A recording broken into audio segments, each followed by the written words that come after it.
বিগত আওয়ামী লীগ সরকারের আমলে দিল্লির প্রতি একপাক্ষিক আনুগত্য দেখাতে গিয়ে বাংলাদেশের পররাষ্ট্রনীতি কার্যত ভারতের দাবার খুঁটিতে পরিণত হয়েছিল।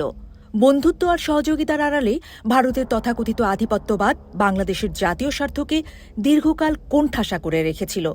তবে অন্তর্বর্তীকালীন সরকার ক্ষমতা গ্রহণের পর সে দিল্লি নির্ভর নীতি ঝেড়ে ফেলে সাহসী ও স্বাধীন পররাষ্ট্রনীতির সূচনা করেছে।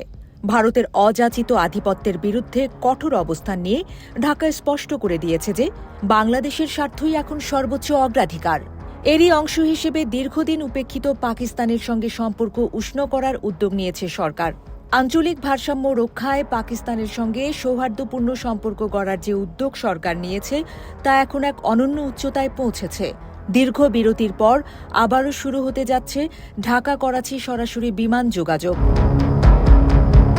পাকিস্তানের সংবাদ মাধ্যম জিও নিউজের প্রতিবেদন অনুযায়ী বাংলাদেশের বিমান বাংলাদেশ এয়ারলাইন্সকে এই রুটে ফ্লাইট পরিচালনার আনুষ্ঠানিক অনুমতি দিয়েছে Pakistan civil aviation authority.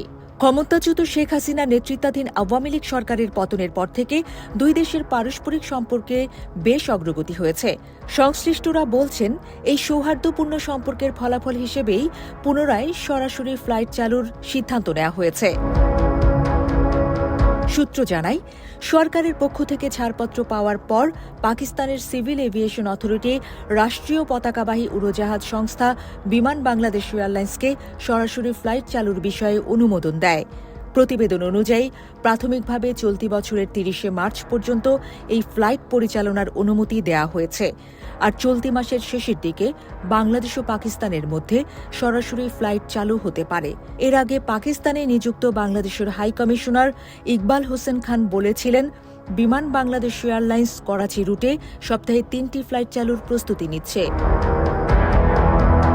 Bangladesh ও পাকিস্তানের মধ্যে একসময় নিয়মিত সরাসরি ফ্লাইট চলাচল ছিল।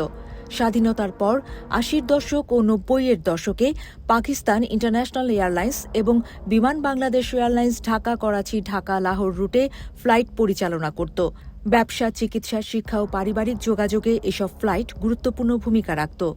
তবে সময়ের সঙ্গে সঙ্গে রাজনৈতিক টানাপোড়েন, কূটনৈতিক দূরত্ব এবং যাত্রী সংখ্যা কমে যাওয়ায় ধীরে ধীরে এই সরাসরি ফ্লাইটগুলো বন্ধ হয়ে যায়।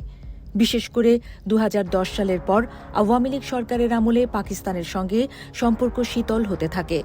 যুদ্ধ অপরাধের বিচার, কূটনৈতিক বক্তব্য ও আঞ্চলিক রাজনীতিতে ভারতের ঘনিষ্ঠ অবস্থানের কারণে দুই দেশের যোগাযোগ আরও সীমিত হয়। এর প্রভাব পড়ে বিমান চলাচলেও। ফলে যাত্রীরা দীর্ঘদিন তৃতীয় দেশ হয়ে পাকিস্তান ভ্রমণে বাধ্য হন।